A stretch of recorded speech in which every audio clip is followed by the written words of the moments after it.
యష్మి నీ డేర్నెస్ కి hats off. నిజంగా బెలూన్ టాస్క్ లో మీ క్లాన్ ఓడిపోయాక మీ టీంలో నుండి ఒకరిని తప్పించాలి అని బిగ్ బాస్ చెప్పినప్పుడు ఆ డిసిషన్ తీసుకోవాల్సింది మీ క్లాన్ చీఫ్ నిఖిల్. బట్ సోనియాని నిరికించాలని కావాలనే ఫస్ట్ నీ ఒపీనియన్ అడిగింది. నువ్వనుకుంటే నాదేముంది, చీఫ్ ఇష్టం అని సేఫ్ గేమ్ ఆడొచ్చు. బట్ నువ్వు అలా చేయలేదు. నీ ఒపీనియన్ని క్లియర్గా చెప్పేశావు.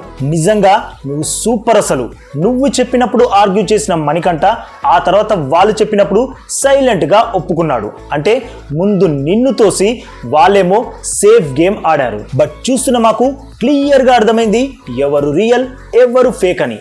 ఈ వీక్ మేమిచ్చే ఓటింగ్ రిజల్ట్స్కి మేమే తోపులం అని ఫీల్ అయ్యే వాళ్ళకి దిమ్మ తిరిగిపోవడం గ్యారంటీ. అయితే యష్మి నువ్వు మాత్రం ఇలానే ఉండాలి, ఆడాలి. ఏమంటారు బాస్? యష్మి ఫ్యాన్స్ వీడియోకి లైక్ కొట్టి మన ఛానల్ని ప్లీజ్ సబ్స్క్రైబ్ చేసేసుకోవచ్చుగా బాస్.